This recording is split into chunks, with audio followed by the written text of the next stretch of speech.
اهلا بيكم فيديو جديد. النهارده هصور معاكم اكبر فيديو مشتريات عملته على القناه، حاجات تبقى موجوده في البيت، حاجات هقول لكم على استخدام كل حاجه فيها بالتفصيل وازاي بوفر منها. طبعا انا عندي احنا في البيت نصين، نص ماشي بحياه صحيه 100% وصيام متقطع ودايت، ونص عادي عشان اطفال ولسه جسمهم بيتبني وكلام من ده.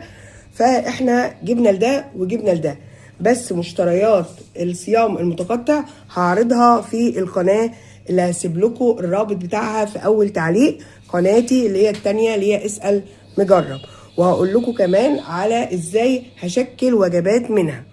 انما هنا هنعرض مشتريات ست البيت العادية اللي عندها اطفال وحريصة ان هي تجيب لهم كل حاجة. اول حاجة انا طبعا لما بحب اجيب حاجة نوعيتها كويسة بجيب الضحى. ده فريك الضحى، ده حوالي نص كيلو ب 65.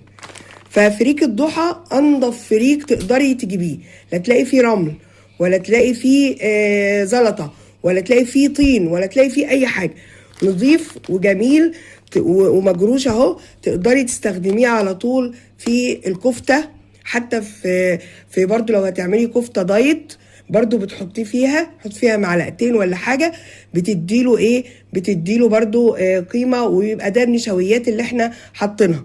وعشان كده يا جماعه بنفضل ان احنا اللي نعمل بايدينا كل حاجه، وده هتسمعوه في فيديو المشتريات اللي في قناه اسال مجرب اللي بتكلم فيها عن الصيام المتقطع. خلينا هنا، فده بجيبه رغم انه غالي شويه، بس شويه منه كده بينفشوا وبيعملوا احلى كفته او حشوات، حشوه فراخ، حشوه حمام، الحشوات اللي انت عايزاها. فبجيب بقى ايه، فريك الضحى. نصيحه يعني نجيب الحاجات اللي هي الكويسه. جبت بقى تاني ده المشتريات البيت العاديه. المطبخ يا جماعه مكرونه جميله جدا وسعرها حلو، يعني الكيلو ب23، فهي كان عليها عرض. انا جايبه الحاجات دي من بيم فعليها عرض هناك رهيب، فالكيلو ب23. احنا هنا بنجيب الكيلو السايب ب27 وب28، دي ب23، يبقى هي افضل واحسن، ولونها شايفين جميل ازاي، وفي نفس الوقت مغلفه مش مكشوفه.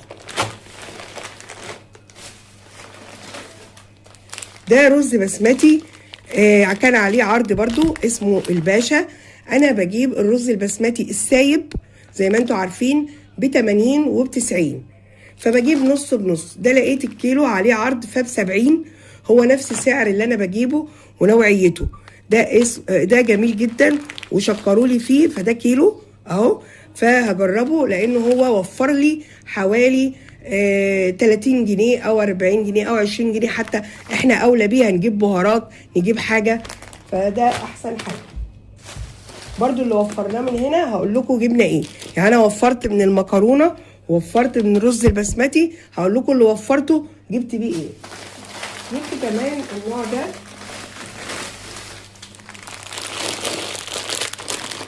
علشان اللي هو المكرونه البشاميل، بس ده بالقمح، ده بدقيق القمح، دقيق قمح، تمام. فدي صحيه برضو، يعني احنا عشان صيام متقطع ما بناكلش الايه المكرونه خالص، بس ده مكرونه قمح حلوه جميله نعمل بيها برضو الايه، هجربها عشان لو عجبتنا نبقى نجيب منها. دي بكام؟ دي برضو ب23.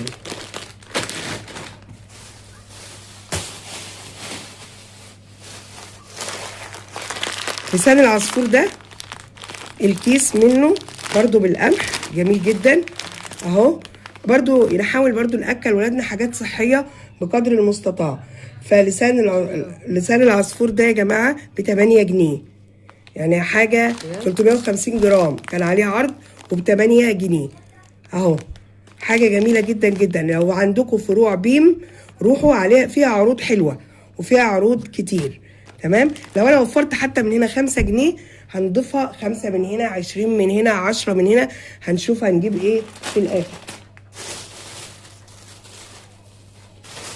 جبت طبعا الصلصه دي ب30، بتسند معايا في غلو الطماطم، وبحب اعمل للولاد منها المكرونات وكده، بتبقى حلوه ومحتفظه بصلاحيتها فتره. تبقى المكرونه ما بتبصش بسرعه، والصيف كمان طالع لما بعملها بالصلصه. احلى نوع بستخدمه هو ده احلى نوع بستخدمه، كانه طبيعي بالظبط.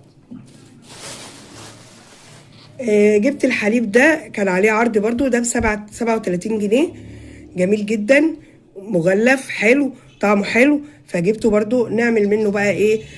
قهوة بلبن، ايس كوفي، نعمل منه اي حاجة للولاد بيحبوها يشربوه كده، نعمل منه بشاميل جميل جدا جدا اهو.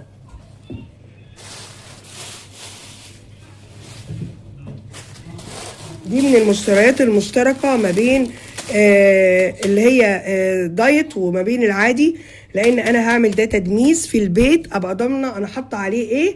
جبت نص كيلو، او جبت دول ب30 جنيه، هعملهم يفضلوا عندي شويه، اعمل اكياس كده ناكل منها في الدايت عادي، الفول عادي في الدايت، بس هبقى عاملاه بايدي وعارفه ان مش ضايفين له عيش ومش ضايفين له اي حاجه. فهنعمل ان شاء الله، هندمس الفول حبايه فاتحه وجميله، وده ب30 جنيه يا جماعه. فهندمسه مع بعض ونحطه في اكياس، الولاد ياكلوا منه، واحنا كمان اللي هو في الصيام المتقطع ناكل منه. دي من الحاجات المشتركه برضه. جبت ايه تاني هوريكم.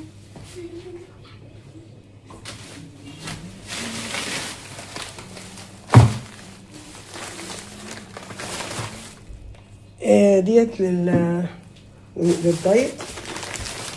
دي برضو من الحاجات المشتركة، دبابيس، شايفين حلوة ازاي؟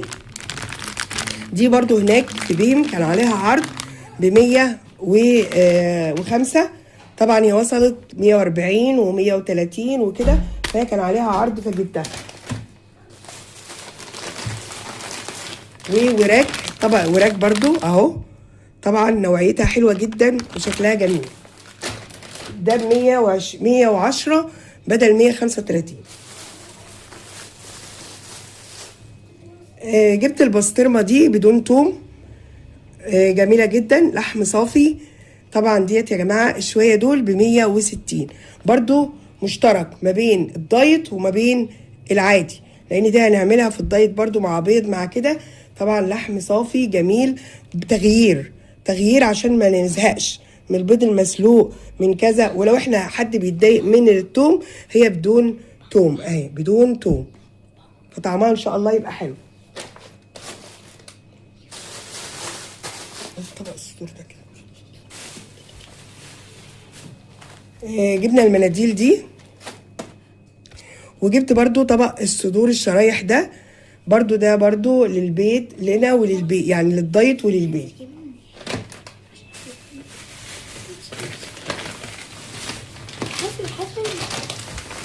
جبت بقى الرز ده، رز ابيض عليه عرض. الرز ده الاكياس الصغيره فيه ب30 جنيه، لكن في العرض ال5 كيلو ده الكيلو واقف ب24 جنيه. فاهمين؟ شايفين الفرق قد ايه؟ الفرق 5 جنيه او 6 جنيه. 6 جنيه يا جماعه ما بين الاكياس الصغيره الكيلو وما بين الجمله انك تجيبيه ب5 كيلو. فده رز ابيض برضو بنستخدمه في الحالتين. طبعا في الحاله دي افضل ان انا اجيب الرز اللي هو ال5 كيلو.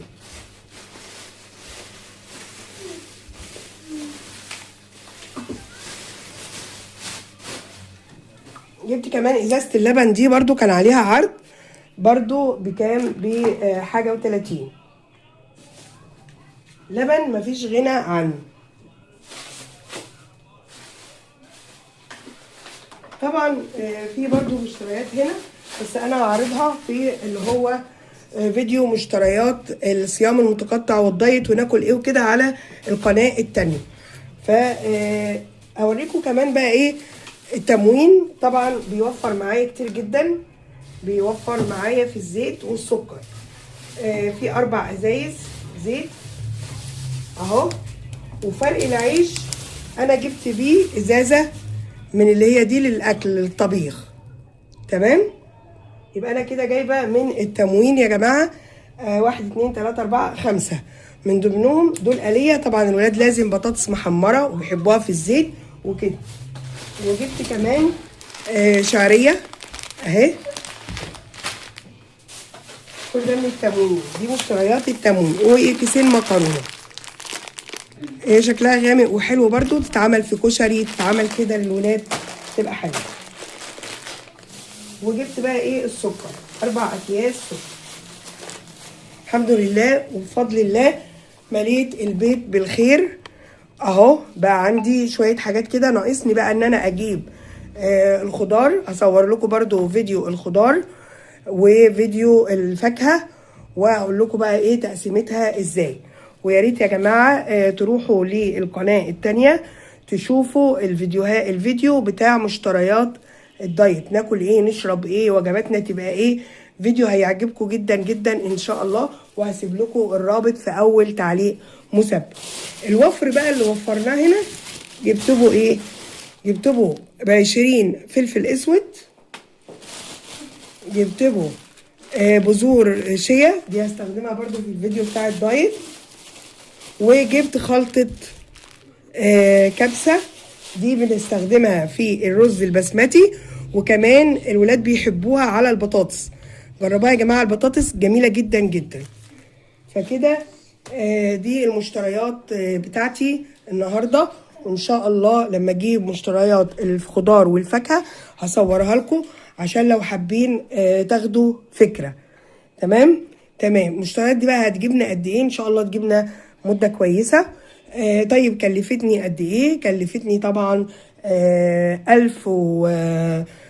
1000 وشوية بس، يعني مش بالمشتريات التانية اللي هي بتاعت الايه، يعني قولي 2000 جنيه بالمشتريات التانية.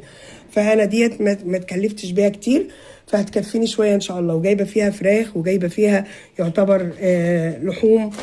فشوفوا الفيديو التاني وشوفوا الفيديو ده ان شاء الله يعجبكم وينال رضاكم. بحبكم جدا ومع السلامة.